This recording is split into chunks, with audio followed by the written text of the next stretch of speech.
L'information sur CamNews 24, mesdames, messieurs, bonsoir. Les titres de l'actualité. Les travaux de désengorgement des pénétrantes est-ouest de la capitale économique du Cameroun ont besoin d'un coup d'accélérateur. Le ministre des Travaux publics annonce un chronogramme d'achèvement rapide.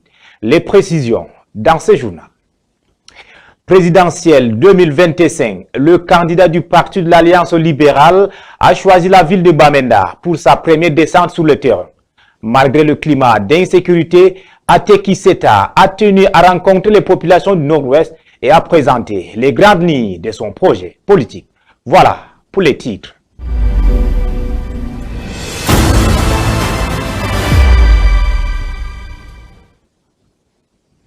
Mesdames, Messieurs, vous faites bien de vous informer sur CamNews 24, IDFM 103, en direct de Garoua, dans le Nord Cameroun, et merci de choisir nos antennes. Ouvrons ce journal par la présidentielle. Eh bien, l'effervescence de cette élection, Gagne Bamenda, le candidat du parti de l'Alliance libérale, est allé présenter son programme politique aux populations du chef-lieu de la région du Nord-Ouest. La résolution de la crise anglophone fait partie des priorités de son projet politique. Voyons tout cela avec Monique Naussi Fotso. Ayant choisi la ville de Bamenda pour sa première descente sur le terrain pour un contact préélectoral avec les populations, c'est par le lieu dit Welcome to Bamenda que le candidat du PAL, le parti de l'Alliance libérale, a été accueilli samedi 23 août. Malgré le contexte d'insécurité, cet originaire de Bengui, dans le département de la Momo à Ateki Seta Caxton, a su compter sur la chaleur de ses frères et sœurs du Nord-Ouest pour arpenter les étapes de sa caravane à pied.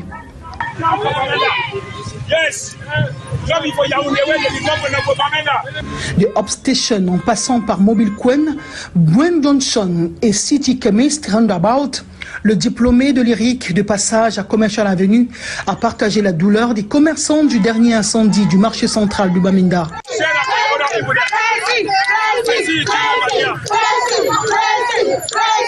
Place à une ambiance plus sereine avec la presse et autres observateurs de la scène politique dans la bibliothèque municipale. Le politicien de 39 ans décline son programme politique. Nous allons parler à nos militants que nous ne voulons pas la violence dans ces élections parce que c'est une période qui est vraiment une période chargée des émotions. Il y a certaines personnes qui pensent que ils doivent gagner à tout prix.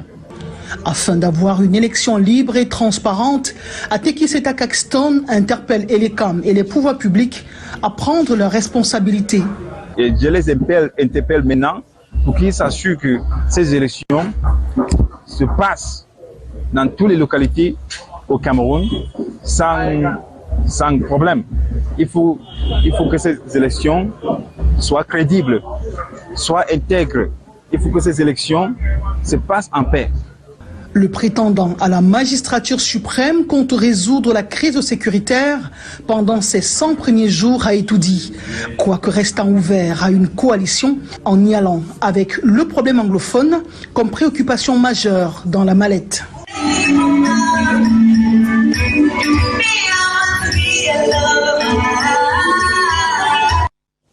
Dans le nord à Garoua, le Rassemblement démocratique du peuple camerounais peaufine sa stratégie. Le ministre Gabriel Maïrobé, chef de la commission permanente départementale du RDPC pour la Benue, a réuni ses membres et militants pour définir les contours d'une campagne électorale efficace. Sadou Mamoudou. Le marché politique est ouvert et les offres sont maturées. Le RDPC mise sur un marketing agressif pour capter tous les suffrages valablement exprimés. Les tendances de 2018 servent de corpus pour élaborer les stratégies efficaces. Les 12 sections sont en ordre de marche, prêtes à déployer leurs forces pour convaincre les électeurs. En 2018, il y a eu 52% d'abstention. En 2018, ces partis qui se présentent contre nous aujourd'hui étaient nos alliés. Donc, si nous laissons la place à l'abstention, ça veut dire que nous leur laissons une grande marge de manœuvre. En 2018, nous sommes arrivés en 3e place après l'extrême nord et le centre. Et nous devons conforter cette position. Au sprint final, aucun essoufflement n'est envisageable. Il nous faut faire le porte-à-porte. Il nous faut aller vers les militants. Il nous faut plus que jamais connaître nos militants, répondre à leurs aspirations, nous devrons animer la base.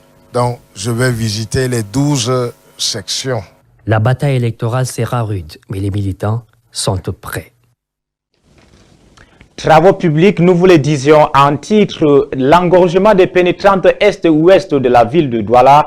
Le ministre des Travaux publics décline le chronogramme d'exécution et d'acheminement rapide des travaux en cours et rassure les transporteurs et les opérateurs économiques. C'était au cours d'une rencontre au bilan de la visite de travail sur les 2 chantiers de la cité capitale économique.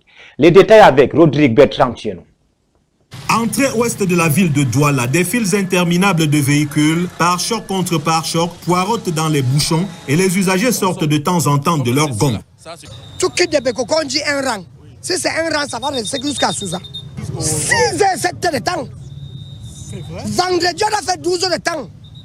La faute à la dégradation de la route en certains points, ainsi qu'aux travaux de traitement de ces points critiques qui aggravent la situation. Malgré cet inconfort, les transporteurs s'opposent à l'idée d'interrompre le trafic pour accélérer le rythme d'exécution des travaux. C'est une zone portuaire et tout le monde connaît ce que c'est que la région du littoral. Il est question de permettre à ce que les travaux se passent de jour comme de nuit. Au terme de la visite d'évaluation sur les 2 chantiers, le ministre a présidé une rencontre avec les équipes projets, les syndicats des transporteurs, le maire de la ville de Douala ainsi que le président du GECAM. Occasion de décliner les mesures arrêtées pour fluidifier le trafic et les délais d'exécution des travaux. Morceau choisi. Comprimer les délais d'exécution de ces travaux. Il y aura de tous les ouvrages d'évacuation des eaux. J'ai pris une deuxième mesure qui vise à passer de l'enrobé au pavé. Les travaux reprendront dans les prochains jours sur la pénétrante Est et le ministre a fixé au 22 septembre l'ouverture totale au trafic de la pénétrante Ouest, même si les travaux de fonctionnalité se poursuivront. Extrême Nord Cameroun, péril sur le projet Marois, ville verte et inclusive. Les retards et lenteurs observés sur ces chantiers de réalisation de ces projets qui visent la création des espaces verts ainsi que des lieux de loisirs suscitent 1000 interrogations de l'opinion publique. Malgré la disponibilité des financements de l'Union européenne et la mobilisation de l'entreprise contractante, la réception annoncée pour le mois de septembre prochain reste incertaine. Évocation dans cette édition d'information avec Achille Kamra. Dans le cadre du projet Marois, ville verte, inclusif et durable, financé par l'Union européenne, le chantier accuse des retards notables. Nous sommes rendus à ce jour en termes de pourcentage de délai consommé de l'ordre de 48%. Et le taux de réalisation aussi en fonction des 3 lots sur le site. Le plus inquiétant, c'est celui qui a 8% de réalisation et qui constitue, n'est-ce pas, la réalisation des VRD et l'embellissement terrestre du site. Ce site, qui devrait bientôt accueillir un espace de haute dimension équipé de bancs publics pour répondre au statut de ville universitaire, devait initialement être réceptionné à la fin du mois de septembre. Mais à ce jour, l'échéance reste incertaine. Face à cette situation, le maire de la ville, le docteur Sali Babani, s'est rendu sur place accompagné de son 2e adjoint, Madame Ousmana Hayatou Awa, afin d'évaluer personnellement l'état d'avancement des travaux. Et la satisfaction ne doit pas amener les entreprises à dormir sous leur laurier. Et à cet effet, je voudrais inviter toutes les entreprises ici présentes de mettre de la vitesse, mais aussi de veiller à ce que la qualité y soit. Malgré la mobilisation des entreprises et la disponibilité des financements, plusieurs manquements ont été relevés par l'équipe qui l'accompagnait. Interpellés sur place, les responsables des travaux n'ont pas été en mesure de fournir des explications convaincantes sur les causes du retard et la lenteur observée, en contradiction avec les engagements inscrits dans le cahier des charges. À ce niveau, je voudrais dire à l'entreprise en charge de ces travaux-là de se ressaisir et d'aller vite. Alors je les invite de manière ferme à reprendre le travail et aller rapidement pour que nous allions vers la réception de ces jardins publics qui sont prévus en fin septembre. Le maire de la ville a promis d'effectuer désormais des descentes inopinées pour s'assurer de l'évolution du chantier jusqu'à son achèvement. Une véritable course contre la montre est désormais engagée. Nous restons dans la partie septentrionale du Cameroun pour parler cette fois-ci des femmes de la région de l'Adamawa qui jouent un rôle très crucial dans l'agriculture. Chaque année, elles produisent plus de 2500 tonnes de céréales. Malgré les défis liés à l'adoption des pratiques agricoles modernes, ces agricultrices contribuent à la sécurité alimentaire locale. Boubacar Adam. Dans la région de l'Adamawa, au Cameroun, les femmes jouent un rôle essentiel dans la production agricole. Chaque année, elles contribuent à la culture de plus de 2500 tonnes de céréales. Un véritable pilier pour leur famille et leur communauté. Ces agricultrices sont souvent les gardiennes des traditions et des savoir-faire ancestraux. Grâce à leur travail acharné, elles nourrissent non seulement leurs proches, mais également le marché local. Rencontrons Marie, une agricultrice passionnée qui cultive du maïs et du mil. Elle nous parle des défis qu'elle rencontre quotidiennement. La difficulté première, c'est la perturbation climatique. Comme vous le voyez, sur 5 épis de maïs, 3 sont affectés par la perturbation, prolongation de pluie. Et donc sur 5 épis, on a 2 bons maïs. Ça doit rendre difficile la production. Des initiatives locales ont vu le jour pour soutenir ces femmes. Des formations en techniques agricoles modernes leur permettent d'améliorer leur rendement tout en préservant l'environnement. Pareil, nous a été offert par la compagnie fermière, la CFC. Et sont eux qui nous ont préfinancé la culture avec l'engrais que nous devions rembourser en nature, donc avec le maïs. L'appareil a été conçu vraiment à notre guise parce qu'elle égraine sans toutefois casser les graines de maïs et elle est très rapide. Les céréales produites par ces femmes ne nourrissent pas seulement leur famille. Elles sont également vendues sur les marchés locaux, contribuant ainsi à l'économie régionale. Leur travail est une source d'inspiration pour toute une génération. En soutenant ces femmes agricultrices, nous investissons dans un avenir meilleur pour l'Adamawa et au-delà. Santé maternelle et infantile. Le gouvernement camerounais a lancé son plan stratégique national de santé de la reproduction maternelle, néonatale et infantile pour la période 2025-2030, visant à réduire les taux de mortalité maternelle et infantile. Ces plans ambitionnent de combler les lacunes dans l'accès aux soins de santé, en particulier dans les régions rurales et celles touchées par les crises sécuritaires. Ghislaine Kougan, Yvan Selmo, Tchadiofo.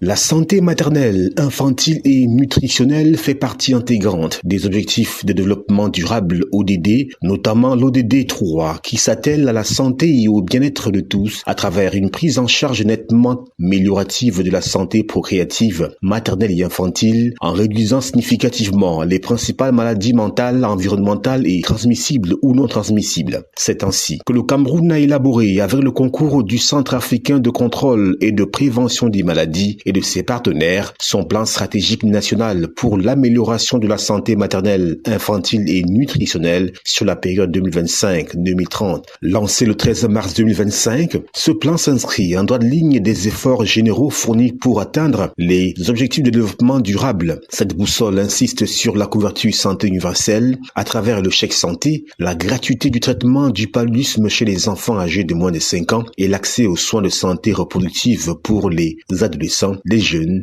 et les personnes âgées. Le plan stratégique national met également un point d'honneur sur la nutrition en intégrant des moyens de lutte contre la malnutrition aiguë et chronique et étudie la santé sous l'angle humanitaire, notamment dans les régions du nord-ouest et du sud-ouest où une crise sociopolitique sévit depuis fin 2016. Il faut dire que la feuille de route nationale rentre dans une dynamique globale africaine plus vaste destinée à densifier les politiques de santé reproductive sur le continent. Dans cet ordre d'idées, l'Union africaine a entériné une stratégie quinquennale 2022-2026 pour la santé reproductive validée par 42 États membres. Pour rappel, les données du Cameroun affichaient un taux de mortalité maternelle de 438 décès pour 100 000 naissances vivantes en 2020, données en léger recul, soit 406 décès en 2022 d'après la Banque mondiale. Cependant, si les efforts du Cameroun dénotent des progrès, ces chiffres sont encore bien au-dessus de l'ODD 3 dont l'objectif est de faire passer le taux mondial de mortalité maternelle en dessous de 70 pour 100 000 naissances vivantes d'ici 2030.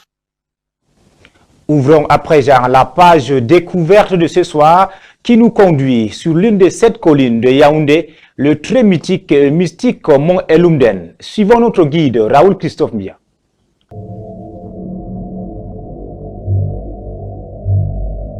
Elle trône majestueusement en pleine forêt équatoriale. Elle constitue l'une des plus belles attractions de la capitale du Cameroun. Elle fait d'ailleurs partie des 7 collines que compte Yaoundé. Le mont Elumden, considéré pour beaucoup comme le plus haut. Il commence à accuser le coût de l'histoire et le poids de l'âge. Il revêt aujourd'hui d'énormes conflits de terre, mais n'a jamais mis en colère son cratère. Peut-être à cause de ce monastère pour la prière. Mais nous avons tenté de percer le mystère. Pour y arriver, nous avons besoin de l'onction du patriarche, Sa Majesté Edjounia Daniel, chef traditionnel Elumden 1. Nous passons faire les formalités d'usage, non sans lui demander pourquoi nous sommes obligés de faire tous ces rites pour avoir accès à une colline qui est pourtant un domaine public. Je voulais demander au chef d'accepter ce présent pour que je puisse monter sans problème et revenir sans problème. Tout le monde qui vient ici là passe par moi. On les indique toujours de venir me voir avant de monter. J'essaie de parler qu'ils n'auront aucun incident, qu'ils montent et ils vont descendre en bas comme ils sont partis, c'est un peu ça. À plus de 50 mètres d'altitude, nous cheminons vers le mont Elumden. Pas un pas sans notre bâton de pèlerin, tout en levant les yeux vers cette montagne pour solliciter le secours. Le secours qui nous viendra certainement de celui qui a érigé cette merveille de la nature. Des choses bizarres qui se passent sur cette colline et nous avons besoin des yeux pour les voir. Mais Sa Majesté a pris soin de nous mettre tous en garde contre toute éventuelle action mystique. Je suis comme ça, j'entends un grand bruit.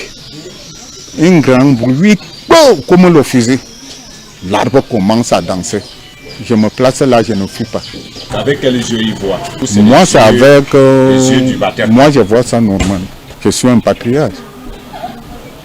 Ce n'est pas tout le monde qui est là pour être patriarche d'un village. Mais le ventre n'est pas doublé. Un paysage magnifique, un vent impétueux souffle qui laisse voir une autre image de la ville de Yaoundé. Le reste se passe de commentaires.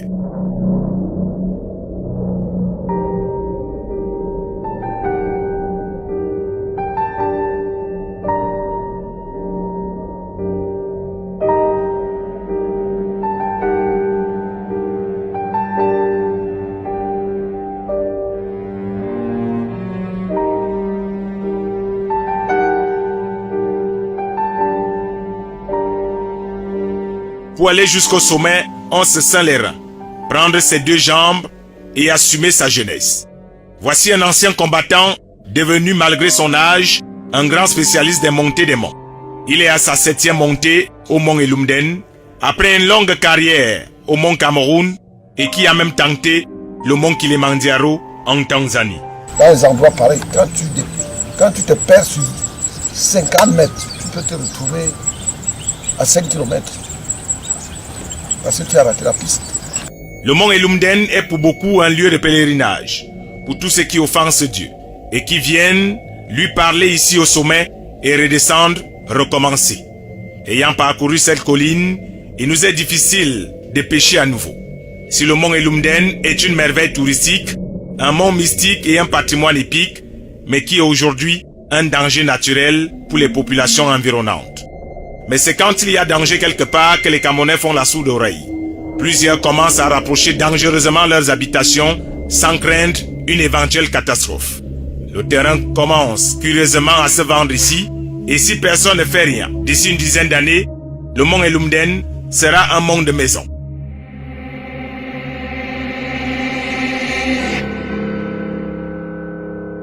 Dans la deuxième partie de ce reportage, vous verrez jusqu'à quel point les Camerounais sont capables de se mettre en danger en allant construire sous des rochers. Au-delà des frontières camerounaises, l'armée de l'air israélienne a bombardé dimanche des sites des rebelles houtistes à Sanaa, faisant plusieurs morts. Après les frappes, le premier ministre israélien Benjamin Netanyahou a prévenu que le régime terroriste houtiste paiera un prix très élevé pour son agression contre l'État d'Israël.